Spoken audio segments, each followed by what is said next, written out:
یعنی 4 چیز است که گواهی میدن به پیشگاه الله سبحانه و تعالی، که همان از این 4 چیز اولی این میباشد یومئذ تحدث اخبارها، یعنی روزی که انسان در زمین هر خطایی و هر معصیت را انجام بدهد، در روز قیامت همین زمین به پیشگاه الله گواهی میدهد، همین زمین به پیشگاه الله سبحانه و تعالی شاهدی میدهد که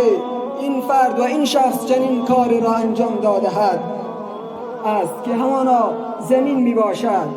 که آیه قرآن عظیم الشأن است که یومئذ تحدث اخبارها. و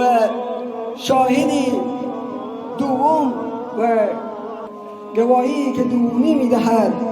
این میباشد که الله سبحانه و تعالی میفرماید اليوم نختم على افواههم وتكلمنا ایدیهم وتشهد ارجلهم بما كانوا یکسبون.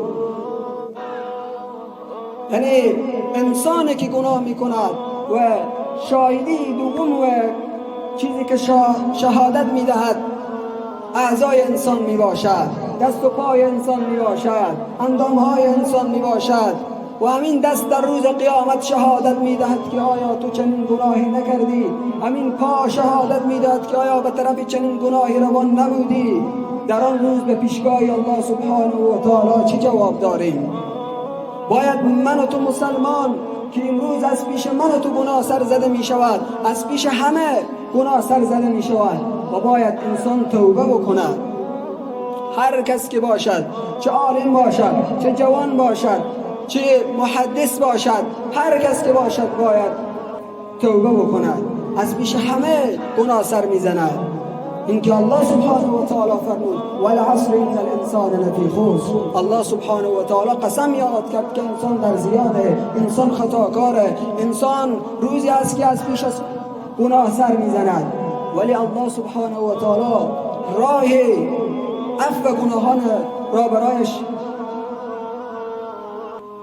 برایش معلوم داد که این راه هست، باید به این راه بروی، باید این کار را انجام بدهی، و این توبه می باشد. و سوم شاهدی که در روز قیامت شهادت می دهد و گواهی می دهد کراما کاتبین یعلمون ما تفعلون. در روز قیامت کراما کاتبین که فرشتگانی می باشند که یکی همانا در شانه راست انسان می باشد که حسنه و نکی انسان را می نویسد، و یکی دیگر در شانه چپ انسان است که گناه و معصیت انسان را می نویسد. و شاهدی چهارم این می باشد و اذا الصحف نشرت، یعنی وقتی که نامه اعمال انسان به دست انسان داده شود، در همان روز و در همان وقت همین نامه اعمال تو میگوید که تو چنین گناهی را کردی، و همین کرام الکاتبینی که و همین فردی که در فرشته‌ای که در شانه چپ تو قرار داده بود و گناه تو را بروی همون نامه و نامه را در دست تو، همین نامه به پیشگاه الله گواهی میدهد که تو چنین گناه را مرتکب شده ای. و ما انسان ها وقتی که گناه میکنیم و معصیتی از ما سر میزنه، باید ما چه کار بکنیم؟ رسول الله صلی الله علیه و سلم طریقش را، راهش را، رویشش را برای من و تو مسلمان بیان کرده است که می‌فرمایند التائب من الذنب کمن لا ذنب له، یعنی توبه کننده از گناه، یعنی کسی که توبه میکند و از صدق دل پشیمان میشود و اظهار پشیمانی میکند، مثل این میباشد که اصلا هیچی گناه نکرده. کسی که توبه بکند و